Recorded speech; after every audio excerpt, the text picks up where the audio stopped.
Techtite.com is back. Yes, Techtite is back. Though to be fair, Techtite is one of the lucky ones. There is a lot of digital entertainment that is gone, possibly forever. It doesn't matter if it was on a floppy disk, compact disc, or the World Wide Web. This was the digital entertainment that was great fun until they were gone, yet never forgotten. I'm Steve for Techtite's favorite digital entertainment that vanished. Number 10. We begin with a flashback all the way to 1981. Back then, there was no Facebook, no Instagram, no Wikipedia. Heck, there was no internet. Yet who would have thought that 1981 would be the dawn of the digital magazine?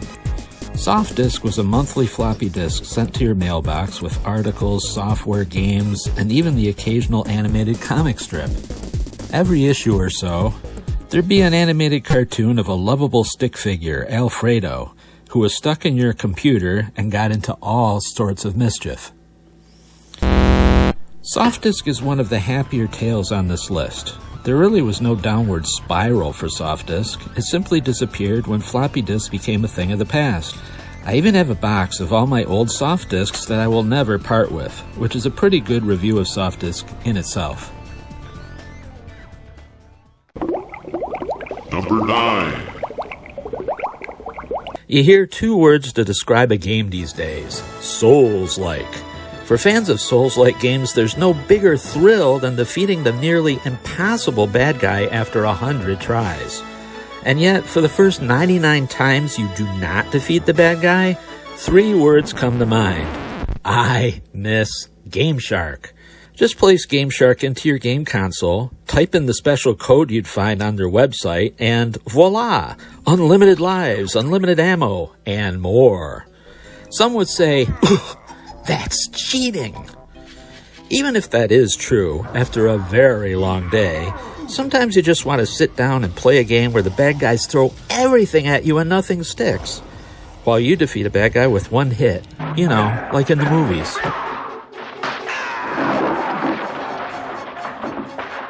Unfortunately, yes, there is nothing more annoying than cheaters in multiplayer. So as soon as multiplayer became more and more common, Game Shark had to go. However, whenever I blow the dust off a classic single-player game, I always reach for Game Shark. Those were the days. Number 8. In the early days of the World Wide Web, it seemed like everyone had their own website, leading to a lot of websites that were, quite simply, a collection of smaller websites. One such website was Eruptor, whose ideas for online entertainment were, unique. Among my personal favorite was a little show called The Marty Show, an idea that was pretty ahead of its time. Marty was a character resembling a creature from a video game, who would interview both the latest video game stars as well as a few characters from the latest animated movie. Unfortunately, The Marty Show had a lot of over-the-top copy protection, so nobody at the time could record or frankly preserve any sign that The Marty Show ever existed. In fact, aside from 1 or 2 reviews still online, the occasional offer for Marty as an action figure on eBay, and these 2 screen caps I made of 2 of my favorite episodes, there's little or no record of The Marty Show at all. That's a shame because the idea behind The Marty Show is a very inspired idea. Come on, Sony, Microsoft, Nintendo. How about a talk show where the host is Spyro, Master Chief, or even Luigi? The idea sounds amazing. Do it now. Number 7. While we all love the latest multi-million-dollar blockbuster, I've always been a big fan of anything made by the little group with $1 and a dream. Independent movies, garage bands, independent video games, and back in the day, all the many little websites thanks to GeoCities. At the dawn of the internet, anyone, for free, could make their own small website about whatever they wanted. The originality, imagination, and uniqueness of some of these websites made web surfing fun and unexpected back in the day. The whole cities concept was also very cool, with unique city names used for any number of topics. It also offered a really awesome feature called Web Rings. You would scroll to the bottom of any GeoCities website and easily shuffle through a dozen or more similar websites with the same topic, a convenience you can't do as easily anymore.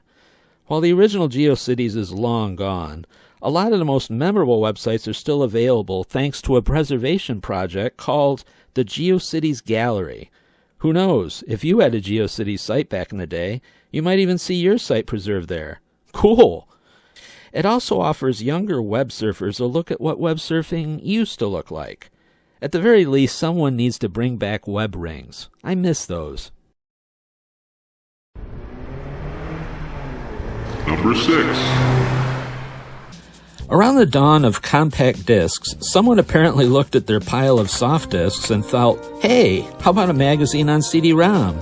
The result was IE, Interactive Entertainment, which is as cool as it sounded. A monthly CD in your mailbox filled with video reviews, game trailers, film trailers, small programs, and tons of game demos. Interactive Entertainment is another example of a story that didn't end sadly, per se. It was just another idea way ahead of its time that vanished around the time the World Wide Web came onto the scene. Even so, long before the internet came in the picture, it was pretty fun to get a compact disc in your mailbox, put it in your PC, and see what the latest batch of game demos were. That was fun. Number 5. Back in 1999, there was a little site known as Mighty Big TV, with honest yet humorous recaps of popular TV shows. In time, the site grew and renamed itself to its better-known title, Television Without Pity. As their slogan claimed, spare the snark, spoil the network. Here's an example I'll always remember.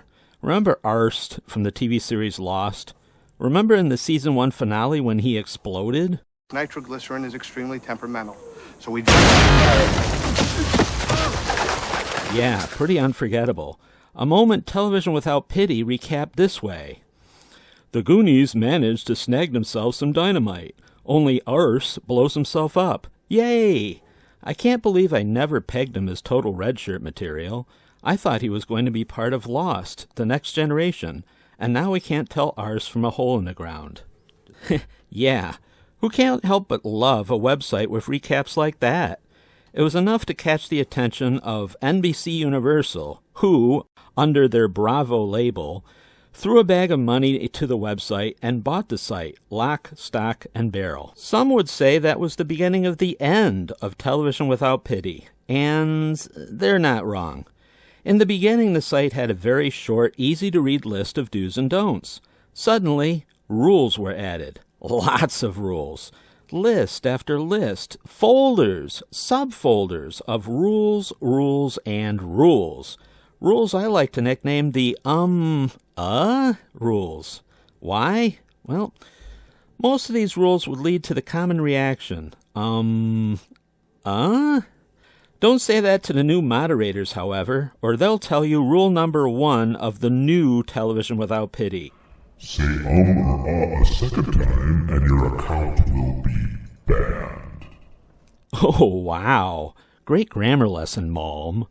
But that's nothing compared to the site's now infamous boards on boards rule, a rule very few people can explain even to this very day, and even with the following example.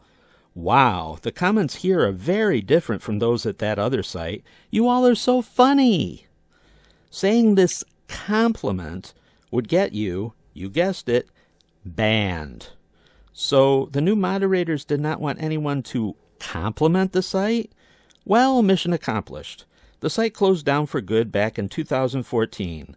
The original Television Without Pity was actually very cool. Once closed down in 2014, one question remains. How did all the rules work for you guys? A question I'm sure would lead to the answer, Number 4. Some people might ask what the very first website ever was. Maybe the better question is, what was the first website that made web surfing cool? Well, that's up for anyone to debate. My answer would be the Internet Movie Database, IMDb. While still around to this very day, one aspect of the classic Internet Movie Database has been missing since 2016 that everyone wants back. The Internet Movie Database message boards. I miss those. Back in the day, there wasn't just a page for every movie ever made. You could go to the message board of even the most obscure cult classic movie and chat with fans of that film all over the world. To be fair, it must have been very hard to maintain the hard drive space, let alone moderate, a message board for every single movie ever made. So the Internet Movie Database message boards, air quote, had to go. That's a shame because I will always miss talking with other fans about some of my favorite underappreciated movies. Come on, IMDb, bring back your message boards. Do it now. Number 3. If you were a kid in the late 70s or early 1980s, this was a TV jingle you were sure to remember. Pick up your phone, let's play together. Wow, TV, wow. Basically, TV POW was an idea decades ahead of its time, where a local children's cartoon show would call a child after a commercial break, play a popular video game on the TV screen, and the child at home would control the fire button of the game by shouting POW every time they wanted the fire button pressed. Pow! Pow! Pow! Pow! While there are many versions of TV POW coast to coast, my favorite was on my local independent station, WUHF 31, and a local children's TV show host, Ranger Bob. Even if the idea of a video game show is long gone, who can forget when a little kid could win a free Happy Meal just for shouting, POW! POW! POW!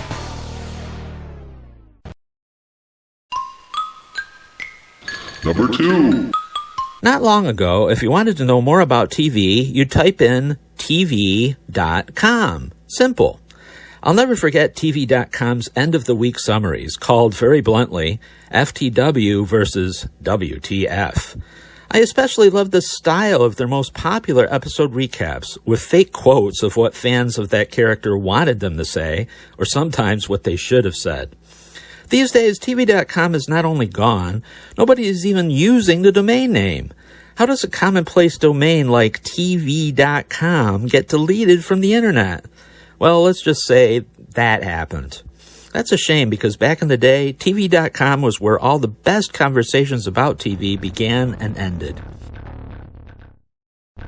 Okay, let's have a quick rundown before we get to number 1. Number 10, Softdisk. Number 9, Game Shark. Number 8, The Marty Show. Number 7, GeoCities.